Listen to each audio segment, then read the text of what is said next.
Kitab 1 dan 2 Tawarikh. Meskipun 1 dan 2 Tawarikh adalah dua kitab yang terpisah dalam Alkitab kita, kitab aslinya tidaklah demikian. Karena terlalu panjang, kitab ini dibagi menjadi dua. Tapi sebenarnya ditulis sebagai satu kitab dengan satu alur cerita yang terintegrasi. Nah, di dalam Alkitab kita, kitab Tawarikh urutannya terletak setelah kitab Samuel dan Raja-Raja. Dan sebagian besar isi kitab Tawarikh merupakan pengulangan dari kedua kitab tersebut. Oleh karena itu, kebanyakan para pembaca modern ketika mereka sampai pada kitab Tawarikh, mereka akan berpikir, "Tunggu, aku sudah membaca semua ini." Lalu mereka melewatinya. Dan itu sangat disayangkan, karena kitab ini sangat unik dan penting dalam Alkitab. Dalam urut-urutan Alkitab Yahudi kuno, kitab Tawarikh berada di urutan paling akhir, karena kitab ini merangkum keseluruhan kitab suci orang Yahudi. Kata pertama dalam kitab ini adalah Adam, tokoh pertama di awal kisah. Lalu paragraf terakhir mengumumkan kembalinya bangsa Israel dari pengasingan. Nah, kita tidak tahu siapa penulis kitab ini, tapi kita bisa mengenalinya melalui detail-detail di dalamnya. Kitab ini ditulis oleh seseorang yang hidup beberapa ratus tahun setelah bangsa Israel kembali dari pengasingan di Babel. Bagi penulis ini, Yerusalem dan Bait Suci dibangun kembali beberapa waktu yang lalu. Dan seperti yang kita pelajari dari Esra dan Nehemia, semuanya tidak berjalan dengan baik.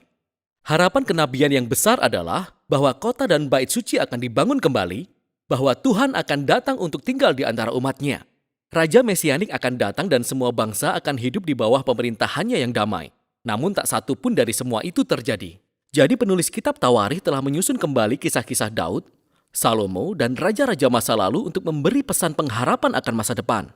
Dan kita akan melihat bahwa dia merancang kitab ini untuk memberi penekanan pada dua tema yang jelas.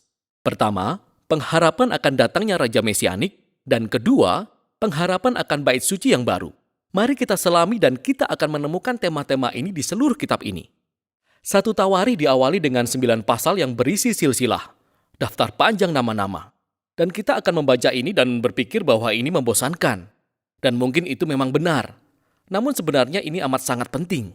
Di sini penulis merangkum seluruh alur cerita Perjanjian Lama dengan menyuguhkan nama-nama semua tokoh kunci dalam kisah-kisah ini. Dengan melakukan hal ini, dia membentuk silsilah-silsilah untuk menekankan dua garis keturunan utama. Pertama adalah silsilah Raja Mesianik yang dijanjikan. Begitu banyak tempat yang didedikasikan untuk menelusuri silsilah Yehuda sampai kepada Raja Daud, yang kepadanya janji Mesianik diberikan. Dan kemudian dari Daud penulis menelusuri silsilah itu sampai ke zamannya sendiri. Silsilah keluarga lainnya yang mendapat banyak perhatian di sini adalah imam-imam, keturunan Harun, yang tentu saja melayani di bait suci. Jadi sejak awal kita bisa melihat dua tema utama. Harapan penulis akan kedatangan Mesias untuk membangun bait suci yang baru, berakar pada silsilah-silsilah kuno ini. Setelah itu, penulis beralih ke kisah tentang Daud, dan sebagian besar kisah ini sudah pernah kita baca dari kitab Samuel. Tapi sekali lagi, ada beberapa perbedaan yang sangat penting. Jadi pertama-tama penulis menghapus semua kisah negatif tentang Daud, di mana dia digambarkan sebagai orang yang lemah atau tidak bermoral.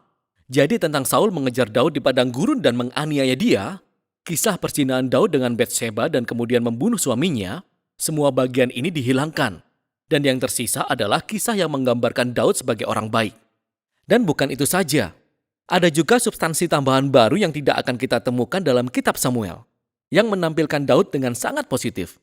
Jadi ada banyak sekali pasal di mana Daud membuat persiapan untuk membangun bait suci. Dia mengatur sumber daya dan tenaga bangunannya, dan orang-orang Lewi, dan paduan suara. Dan tidak hanya itu, penulis juga menggambarkan Daud sebagai sosok yang mirip dengan Musa. Tuhan memberi Daud rencana untuk membangun bait suci, sama seperti dia memberikan rencana kepada Musa untuk membangun kemah suci. Jadi mengapa harus ada substansi baru tentang Daud ini? Penulis tidak berusaha menyembunyikan kelemahan Daud. Dia tahu bahwa setiap orang bisa membaca tentang semua kelemahan itu di dalam kitab Samuel. Sebaliknya, dia mencoba menggambarkan Daud sebagai raja yang ideal untuk menjadikannya gambaran atau figur Mesias masa depan dari garis keturunan Daud. Ini sangat mirip dengan apa yang dikatakan Yeremia atau Yehezkiel tentang kedatangan Mesias sebagai seorang Daud yang baru. Hal ini sangat jelas khususnya ketika penulis menceritakan kembali janji perjanjian Allah kepada Daud dalam 1 Tawarikh 17. Bila kita membandingkan kisahnya dengan 2 Samuel 7, kita akan melihat penulis kitab Tawarikh menyoroti bahwa bukan Daud maupun Salomo atau raja-raja manapun dari garis keturunannya yang adalah Raja Mesianik. Dan bahwa ketika Mesias benar-benar datang, dia akan menjadi raja seperti Daud. Jadi bagi penulis, kisah-kisah tentang Daud dari masa lalu inilah yang menopang pengharapannya akan masa depan. Setelah Daud meninggal, kita beralih ke dua Tawarikh yang berfokus pada raja-raja yang tinggal di Yerusalem. Dan lagi-lagi, ada banyak persamaan dengan satu dan dua raja-raja. Tapi ada banyak perbedaan penting. Jadi penulis menghapus semua cerita tentang raja-raja Israel Utara supaya dia bisa fokus pada silsilah Daud. Dan ada banyak substansi baru tentang raja-raja dari keturunan Daud ini. Dia menyoroti raja-raja yang taat kepada Tuhan, dan dia menambahkan cerita-cerita baru tentang bagaimana ketaatan mereka menuntun kepada kesuksesan dalam berkat Allah.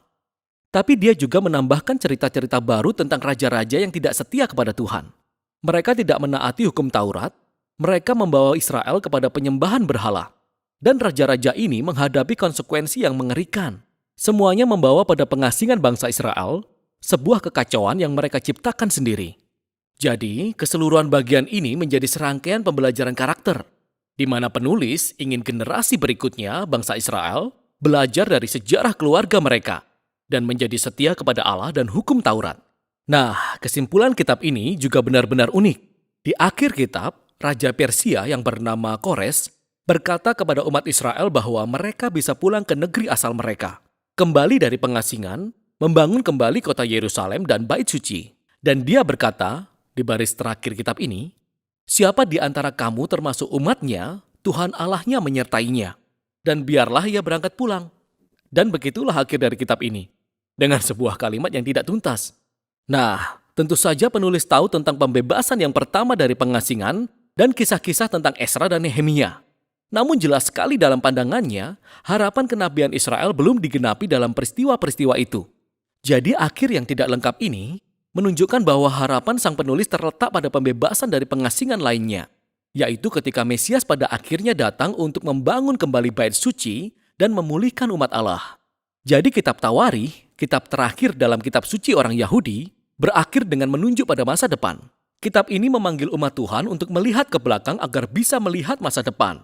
Karena masa lalu telah menjadi sumber pengharapan untuk masa depan. Jadi kitab Tawarikh menyimpulkan perjanjian lama sebagai sebuah kisah yang mencari sebuah akhir.